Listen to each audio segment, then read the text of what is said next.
Hi, I'm Dr. Mitch and welcome to the Truth Talks podcast. Today's guest is Lori Saitz. Lori, how are you? I'm doing well, thanks. Thanks for having me. Oh, this is going to be fun. A fellow podcast host, listen, I'm fairly new into the whole podcast thing. Matter of fact, when I first heard the word, I didn't even know what the hell it was. Found producer Chad, and I said, hey, I think we need to get on the air and do some of this stuff that I've been doing for a number of years, but put it on video format. And he's like, I believe that's called a podcast. I'm like, all right, let's do a podcast. So here we are. You have a very successful podcast, and it's called Fine as a 4-letter word. How the heck did that all happen? Yeah, well, I had the whole idea of people living in this place where they say everything's fine, but it's really not fine at all. And there's a dumpster fire going on. And they're like, nothing to see here. Just look away. And, people walk around saying they're fine. Everything's fine. Nobody wants to admit that it's not fine, even either to other people or to themselves, because that means then they're going to have to look at what they've done with their life. And I don't mean that in a bad way, but like a lot of people don't want to have to self-examine that way. So what happened? You're walking around one day, you meet one of your friends, and you're like, whoa, that's not fine. You know what? Let's put this on the air, and then let's do a podcast. No. So the podcast part, I started college as a broadcast major, and I love the whole medium of broadcast, of having a microphone. And I ultimately wanted to sit in Katie Couric's chair, but that's not what happened. That's not the direction my career took. And so when the opportunity came up to create my own show, I was like, all right, I'm doing it. I don't need to wait for somebody else to pick me or hire me for that job. I'm just going to do it. And then I waited a bunch of years because I was like, well, okay, what do I have to say that's different? And not to beat myself up about it, but just there were already thousands of podcasts. So what makes mine different? And it took me a little while to get the right show title, the right subject, the right theme. So how did you come up with that? What was the deciding factor? Well, so the basis of my whole program and my podcast is that I was my ideal client, my ideal listener, right? So I got to this point in my life where I had been married for 22 years. We were together for almost 30. And I was kind of like, I don't know if this is how I want to continue living my life. Like, it's fine. It was fine. It's fine.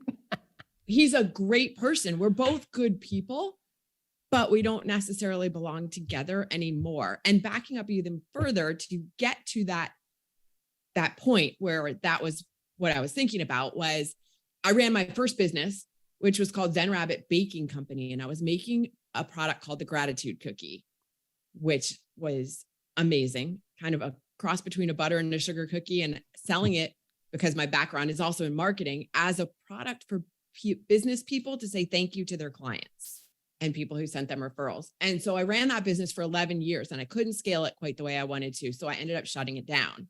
And at the same time I did that, my mom was diagnosed with an acute form of leukemia and passed away 6 weeks later. So that whole time was like, okay, do I want to keep living my life that lived the next 20 years the same way I lived the last 20? That's a lot of change. It's a lot of change. Yeah. And not that the last 20 had been bad or terrible or anything wrong with them. Nothing. It was a reevaluation point. It was fine. Yeah. And so from that, you decided, all right, I'm going to interview people and we're going to find they're fine. How do you take them to the next level then? How do you get out of fine and get to extraordinary? Well, that's not something I'm doing on the podcast per se, because the people who I have on my show they've been in that place and then they've moved off of it. So the interviews are more about like, how did you get from being fine to where you are today? Right. And I've listened to that, and that's an interesting thing, because we kind of at Truth Talks, we do a little bit similar, right? Like we get the whole story. Usually our person that we're interviewing has a story that usually ends in success. It's obviously why we want to do the story. And I can really resonate with your podcast of Fine, because it's kind of that thing that separates us from either going into really wicked depression or really wicked euphoria, right? And it's that fine level. So I really resonate with a lot of that. Give me a couple things that out of your podcast, though, that changed you. One of the things that I found when I started interviewing people, from actually one of the very first interviews, was that a lot of people grow up in families where they're not allowed to express emotions, not even just express them. They're not even allowed to have them. And so they get to an adult age, whatever age it is, and they're like, they maybe end up in counseling for some reason. And that's where they start discovering that they've never allowed themselves to have or feel emotions. And that kind of just blew my mind, because that wasn't the case in my family. Not like everybody was all emotional all the time and there was drama, but we were allowed to have emotions and express them. And apparently that's unusual. No, I agree with you, especially now. I think, I think we've gotten so overly emotional, we don't know what fine is either, right? And it's kind of interesting that you bring that up, because one of the things I was thinking as you were talking about that is, in this podcast world, when we're out there expressing our messages and so on and so forth, some of the things that I saw on your reviews, it's almost like a therapeutic experience for some of these people. Yeah, absolutely. That's part of the thing I love about being a podcast host, is getting the stories like you're doing on your show, getting the stories, but helping people share their story. I've had a lot of people on my show that they've never done an interview, a podcast interview, or they've never had the conversation about what they are talking about on my show with anyone. Tell me if you've heard this before in your show. Have you heard, I didn't think I would actually go all the way down there before? Yeah, exactly. I've had many conversations after we stop recording, which I should just keep recording forever, because the really good conversations happen afterwards. 100%. Yeah. About, I never told that story to anyone before. We get it all the time. And you're right. And we stopped doing that. We just keep recording. And that's the beauty of having producer Chad, is all of a sudden that looks like it was part of the podcast, because I'm like, oh, you got to throw that back in there. That was like the best part of the whole thing. Mm-hmm.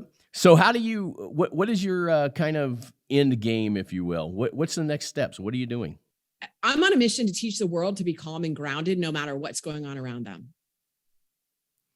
That is my ultimate mission, because imagine what our world would look like if everyone came from this place where they were grounded, rooted like a tree, and whatever's happening around them, they might bend and, move with the wind, but they're not going anywhere. They're making decisions from this place of clarity and of knowing who they are, and responding instead of reacting.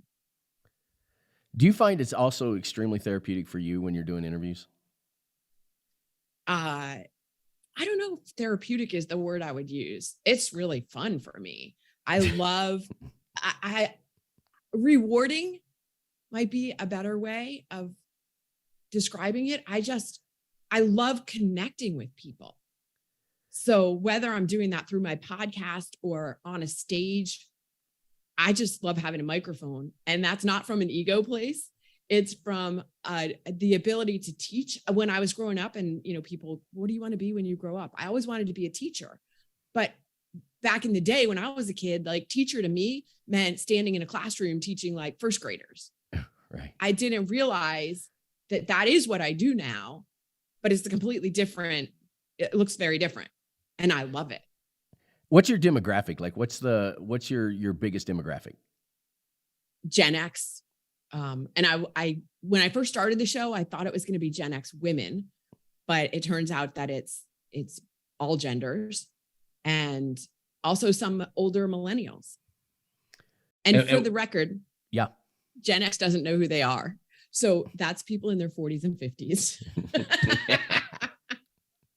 It's true. One of the things that's interesting about that, and at least from what I do on my show, I know I resonate more with people in that zone, right? Because you've either been through it yourself, or you're going in the same direction, or you've got the same kind of dreams, goals, aspirations, and whatever. So I definitely think there's a little bit of that play, but we've done some really young people. We've done some really old people.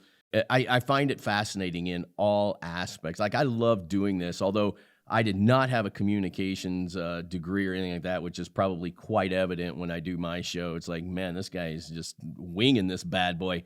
Be But nice to yourself. well, I think I am being nice to myself that way. I'm a winger, man. I'm like, okay, we gotta, we're gonna just ask some questions and see what the heck happens and what rolls out. But I also think that what we do is extremely important in the world. And right before this, I just had a guy. He's in politics on the show I did earlier this morning, and it's kind of just when you talk about from politics to things like fine as a 4-letter word. It almost seems like there's a real contradiction there. Like what we do is try and have these communications to help solve problems or having people find a better way. And in politics, it's just really super polarized. And so I want to talk to you just a little bit about that. When we talk about fine as a 4-letter word, man, that encompasses everything though, right? That's politics to kids, to job, to everything. Yeah. Anytime anybody's saying everything's fine, it's usually not fine. And I know there's an acronym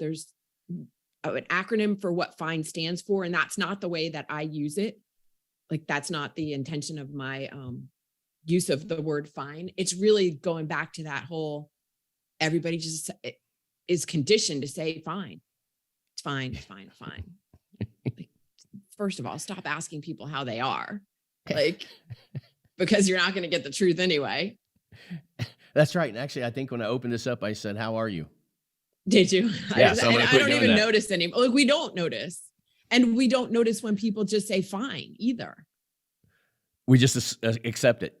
We kind of just brush over it. Like, what if somebody said, I'm really not doing well today. I could use a hug or like whatever. Like they told you the truth.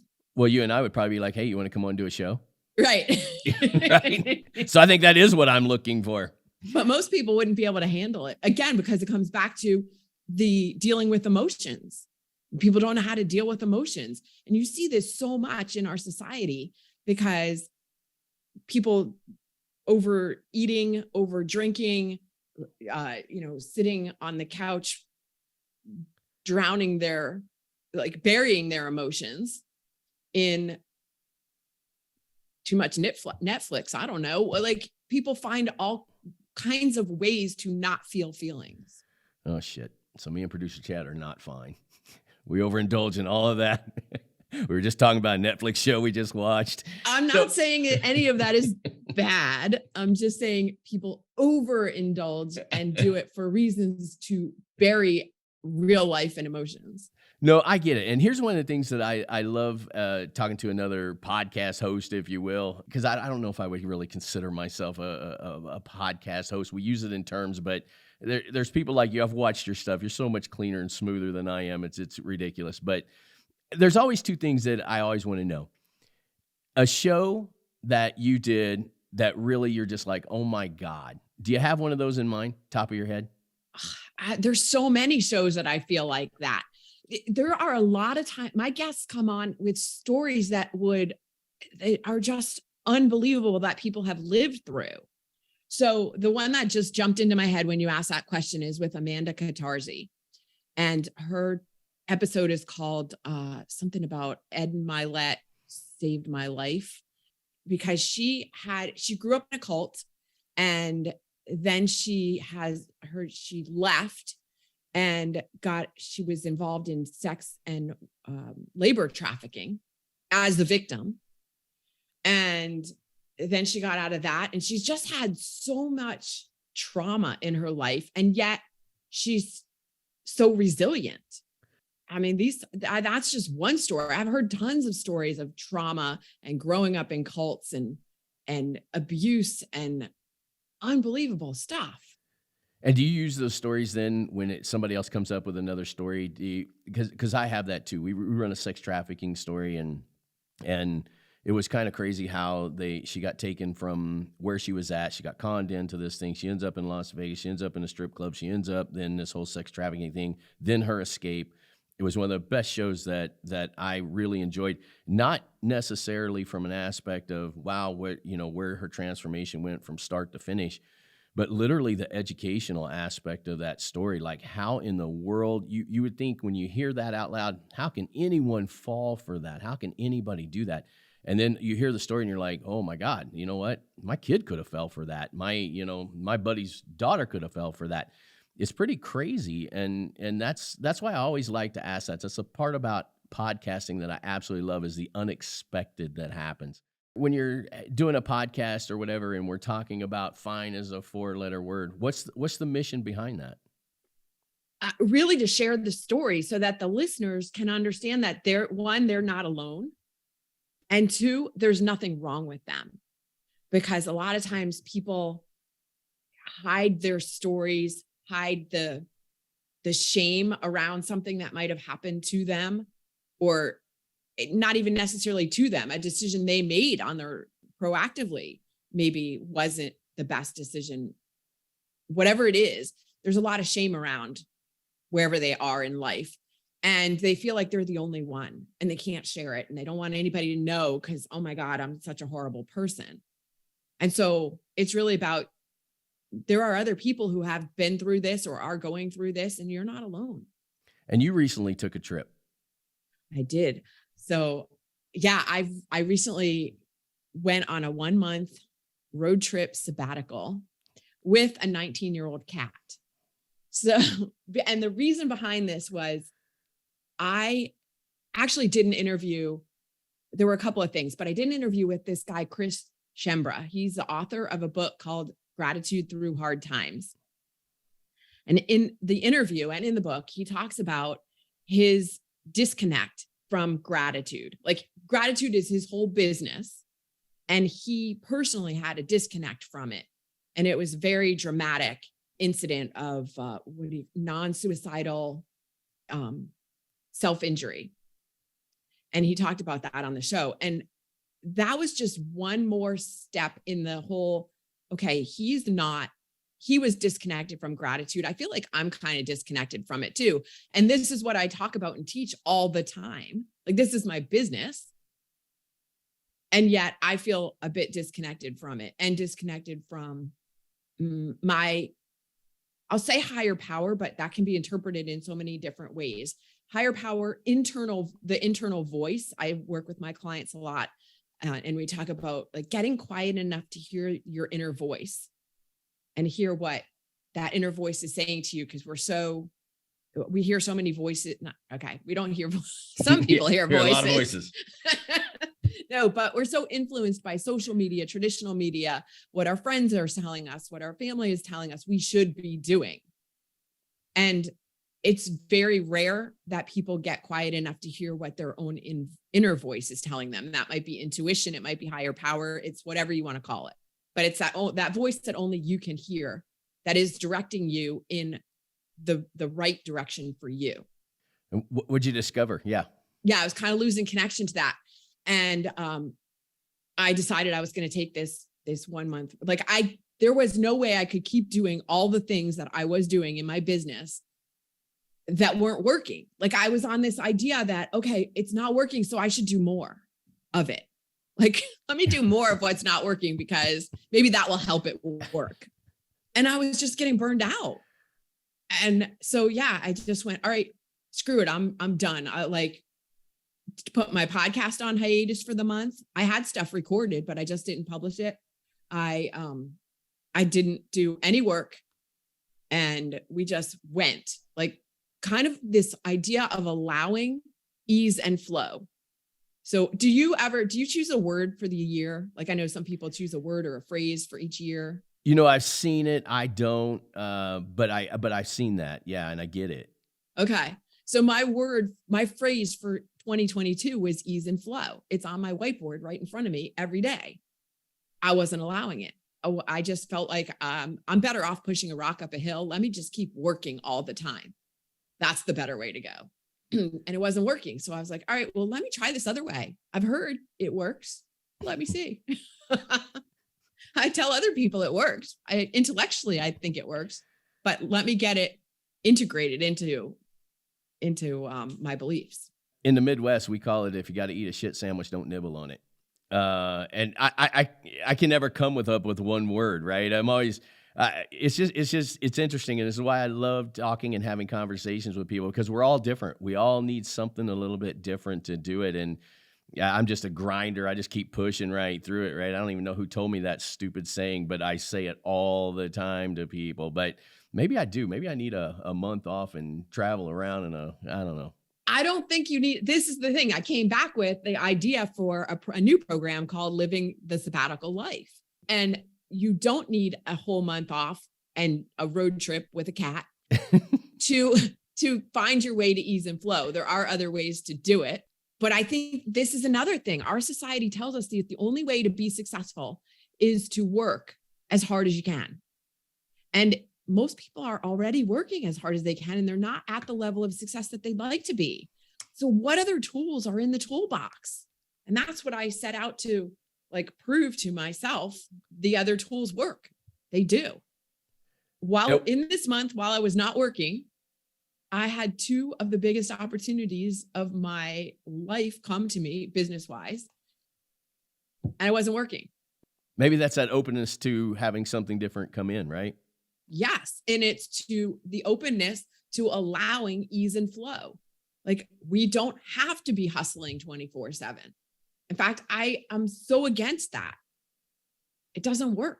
It can work, but it can work so much better.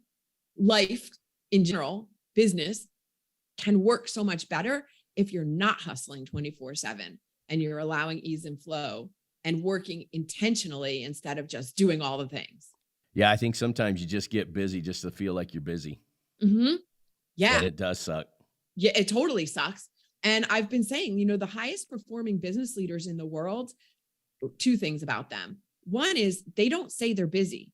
Their schedule may be full and they are doing a lot of things, but they're not busy. They will not say, I'm busy. I'm too busy for that, or I'm busy. That's not a word they use.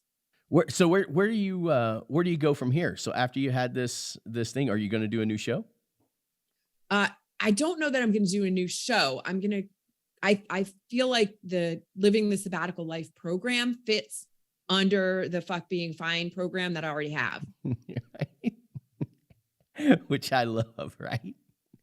Which I love it. And call it out.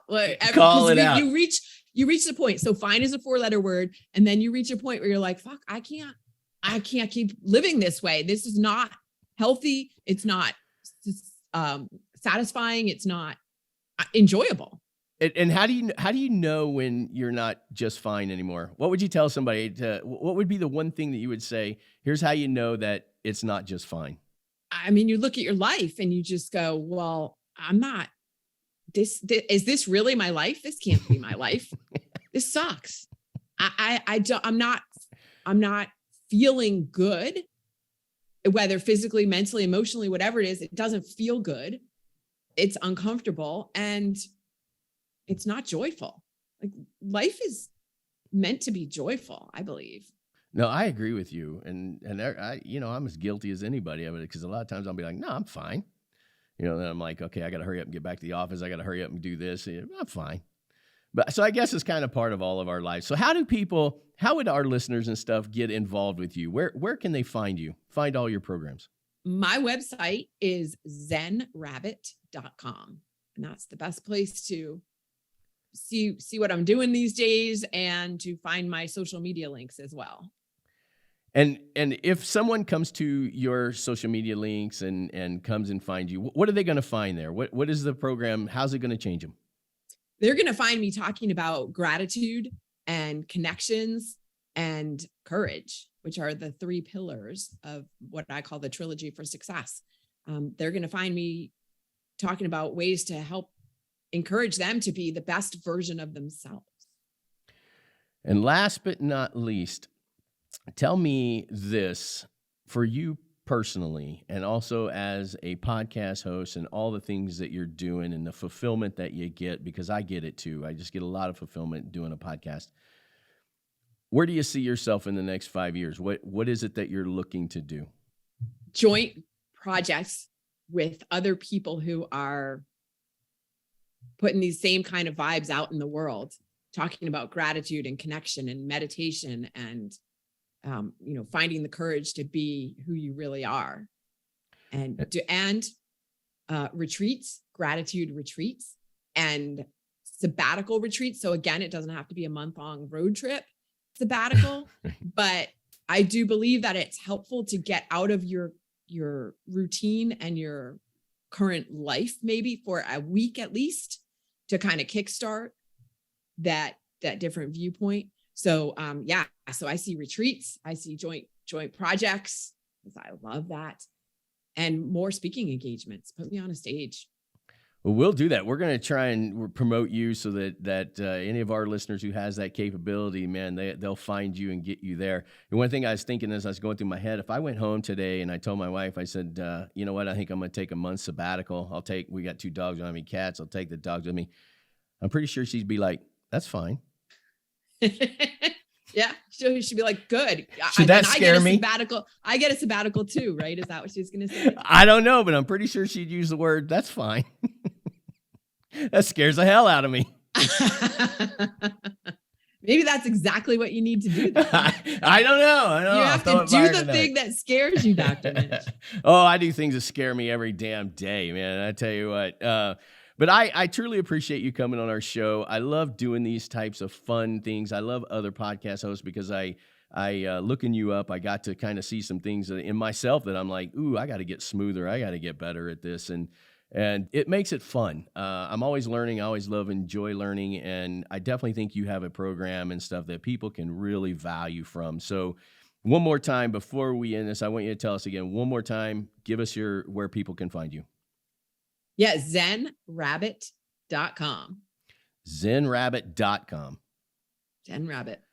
Well, thank you so much, Lori, for coming on our show. I appreciate it. Maybe we'll collaborate. Well, I mean, obviously, we have a mutual connection, producer Chad. So I'm sure that if anything comes up, let's do something and let's inspire people. I think that's what we're supposed to do.